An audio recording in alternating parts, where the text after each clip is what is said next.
사랑하는 믿음의 가족 여러분, 오늘도 말씀 앞에 기도의 자리로 함께 모이신 여러분을 주님의 이름으로 환영하고 축복합니다. 오늘 우리에게 주시는 하나님의 말씀은 요한계시록 9장 13절에서 21절 말씀입니다. 여섯째 천사가 나팔을 불매 내가 들으니 하나님 앞 금제단 넷불에서 한 음성이 나서 나팔 가진 여섯째 천사에게 말하기를 큰 강 유브라데에 결박한 네 천사를 놓아주라 하매 네 천사가 놓였으니 그들은 그년 월 일시에 이르러 사람 3분의 1을 죽이기로 준비된 자들이더라. 마병대의 수는 2만만이니 내가 그들의 수를 들었노라. 이 같은 환상 가운데 그 말들과 그 위에 탄 자들을 보니 불빛과 자줏빛과 유황빛, 심호경이 있고 또 말들의 머리는 사자머리 같고 그 입에는 불과 연기와 유황이 나오더라.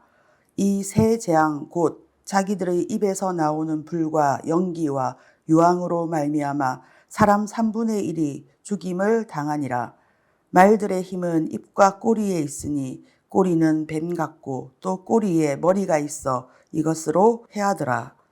이 재앙에 죽지 않고 남은 사람들의 손으로 행한 일을 회개하지 아니하고 오히려 여러 귀신과 또는 보거나 듣거나 다니거나 하지 못하는 금, 은, 동과 목석의 우상에게 절하고 또 살인과 복술과 음행과 도둑질을 회개하지 아니하더라. 아멘. 인간의 이야기를 성경에서는 여정이라고 기록합니다. 아브라함은 말씀을 따라 나섰고 이스라엘 백성은 광야의 길을 걸었으며 예수 그리스도는 나는 길이요 진리요 생명이라고 말씀하시며 대속의 길을 걸으셨습니다. 그런데 성경 속의 길은 항상 열려 있지만은 않았습니다. 홍해 앞에서, 밤모섬 유배지에서, 십자가 아래서 그 길은 종종 끊기고 막히고 사라집니다. 사도 요한은 그 막다른 현실 속에서 지상은 닫혔고 사방은 바닷물로 막혔지만 하늘이 열리는 환상을 봅니다. 하나님은 절망적인 상황 가운데 하늘 문을 여셨습니다. 그때 상황을 요한계시록 4장 1절에서 이렇게 기록합니다. 2일 후에 내가 보니 하늘에 열린 문이 있는데 내가 들은 바 처음에 내게 말하던 나팔 소리 같은 그 음성이 이르되 이리로 올라오라. 이후에 마땅히 일어날 일들을 내가 내게 보이리라 하시더라. 아멘. 그것은 단지 공간의 개방이 아니라 현실 넘어 영혼을 보는 시선의 전환이었습니다. 바다가 끊긴 자리에서 요한은 하나님의 시간과 시선 안으로 들어가게 됩니다. 우리가 요한계시록을 이해하려면 그 시대를 반드시 살펴야 합니다. 요한계시록은 대략 AD 90년경 로마 황제 도미티아누스가 통치하던 시기에 기록되었습니다. 그는 네로 이후 두 번째로 큰 박해를 자행했던 황제입니다. 자신을 도미누스 에트 데우스, 주의자 하나님이라고 부르게 했고 자기 형상을 신상으로 만들고 제국 곳곳에 세워서 숭배를 강요했습니다. 예수 외에는 주님이 없다고 고백하는 기독교인들은 국가의 반역자로 몰렸습니다. 이 시기 성도들은 신앙을 고백하는 것만으로도 콜로세움의 사자에게 찢김을 당하고 처형을 당했습니다. 예배는 무덤 속 지하 카타콤에서 드려졌으며 교회의 지도자들은 감옥에 갇히거나 유배되었습니다. 요한 사도는 그런 가운데 밤모습으로 유배되어 있었습니다. 요한은 이런 상황 가운데 자신을 이렇게 소개합니다. 계시록 1장 9절입니다. 나 요한은 너희 형제요 예수의 환난과 나라와 참음에 동참하는 자라. 하나님의 말씀과 예수를 정언하였으므로 말미암아 밤모라는 섬에 있었더니 이 말씀은 나도 지금 고통받고 있지만 주님의 나라를 바라보면 기다리고 있다는 절박한 고백입니다. 그런 상황 가운데 세상의 폭력에 짓눌린 백성의 기도를 하늘에서 받아 적듯이 기록한 것이 바로 요한계시록입니다. 그러므로 이 본문은 단지 상징이나 종말론적 영화의 장면이 아닙니다. 믿음을 지키다가 짓밟힌 자들을 눈물이 담긴 역사입니다. 그리고 그 눈물은 하늘의 심판으로 연결됩니다. 오늘 읽은 요한계시록 9장 13절에서 21절의 말씀은 여섯째 나팔의 경고는 감정적 자극을 위한 종말론적 이미지가 아니라 오래 참으신 하나님께서 마침내 침묵을 깨시는 순간입니다. 요한계시록 9장 13절입니다. 여섯째 천사가 나팔을 불매 내가 들으니 하나님 앞 금제단 네 뿔에서 한 음성이 나서 여섯째 나팔이 울리자 금제단에서 한 음성이 흘러나옵니다. 금제단은 순교자들이 자신들을 핍박한 제국을 속히 심판해 달라고 호소하던 자리이자 제국의 압제 속에서 구출을 기다리는 성도의 애타는 기도가 바쳐진 곳입니다. 그러므로 바로 이 금제단에서 나온 음성은 백성의 부르짖음에 대한 하나님의 응답입니다.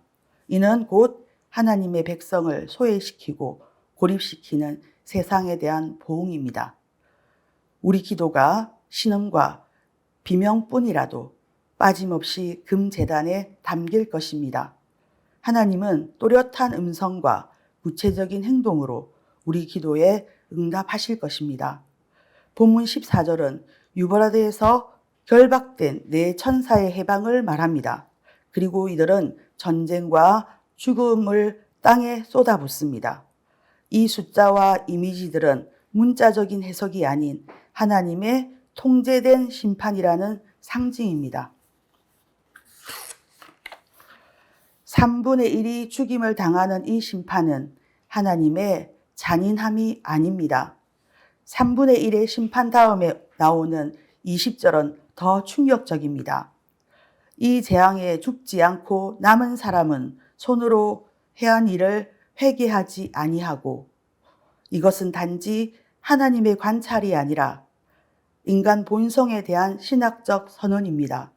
고통을 겪고도 죽음을 보고도 인간은 하나님께 돌아서지 않습니다. 왜일까요? 인간은 눈앞의 현실에는 반응하지만 영원한 실제에는 둔감하기 때문입니다.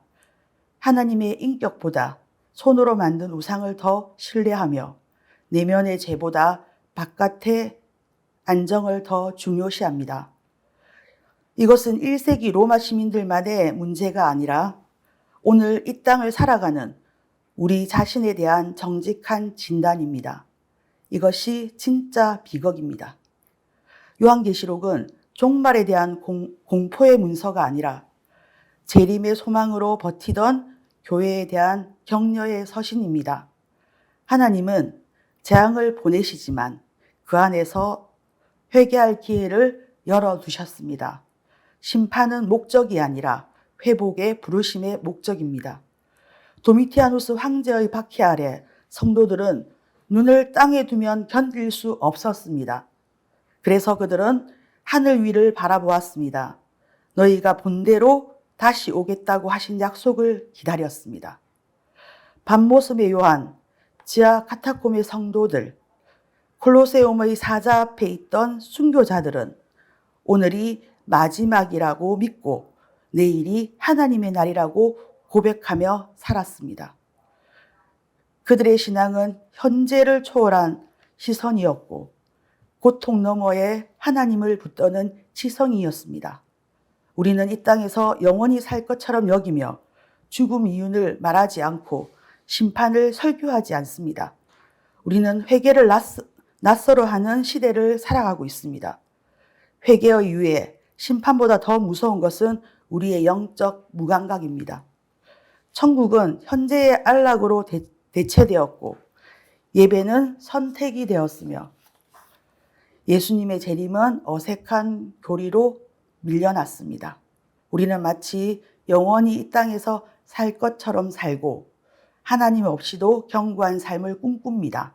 하지만 오늘 이 새벽 하나님은 계시록을 통하여 말씀하십니다. 여섯째 나팔이 울렸다. 하나님의 기다림이 끝을 향해 가고 있다는 것입니다. 사랑하는 여러분, 요한은 바다가 막힌 자리에서 하늘을 보았습니다. 오늘 우리도 그 자리에 서 있습니다.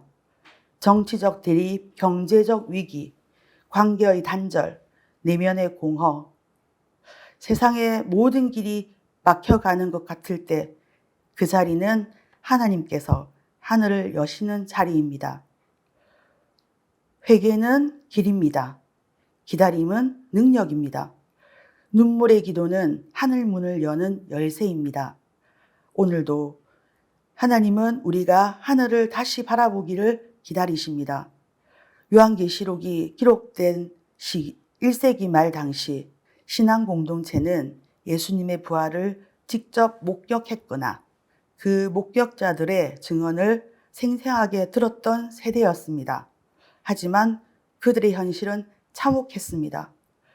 곧 오시겠다는 주님의 약속을 점점 늦어지는 것 같았고 현실은 핍박과 유배, 고문, 순교로 가득했습니다. 그럼에도 불구하고 그들은 박해를 견디며 기다리는 신앙, 정언과 고난을 함께 지닌 사람들로 살았습니다. 초대교회 성도들은 눈에 보이는 로마의 칼보다 보이지 않는 하나님의 통치를 더 확실하게 믿었습니다. 그들에게 예수님의 재림은 추상적 상상이 아니라 현실을 견디는 유일한 힘이었습니다. 그렇기에 박해 속에서도 아멘 주 예수여 오시옵소서 용기 내어 외쳤습니다. 이 기다림이 교회를 살렸고 그 인내가 오늘 우리에게 복음의 전통이 되었습니다.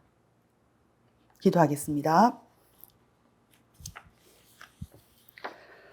좋으신 하나님, 요한이 바다가 막힌 자리에서 하나님을 올려다 보았듯 오늘 우리도 그 자리에 섰습니다. 세상의 모든 길이 막힌 듯한 이때 정치도, 경제도, 관계도, 건강도 우리의 마음조차도 갈 곳을 잃고 헤매는 이때에 주님, 우리의 마음과 시선이 하늘로 향하게 하여 주시옵소서. 회개가 길이 되게 하시고 기다림이 능력이 되게 하시며 눈물의 기도가 닫힌 하늘문을 여는 열쇠가 되게 하여 주시옵소서. 우리의 막힘은 끝이 아니라 하나님이 일하시는 시작임을 믿습니다. 오늘도 보이지 않아도 들리지 않아도 우리는 하늘을 향해 기다립니다.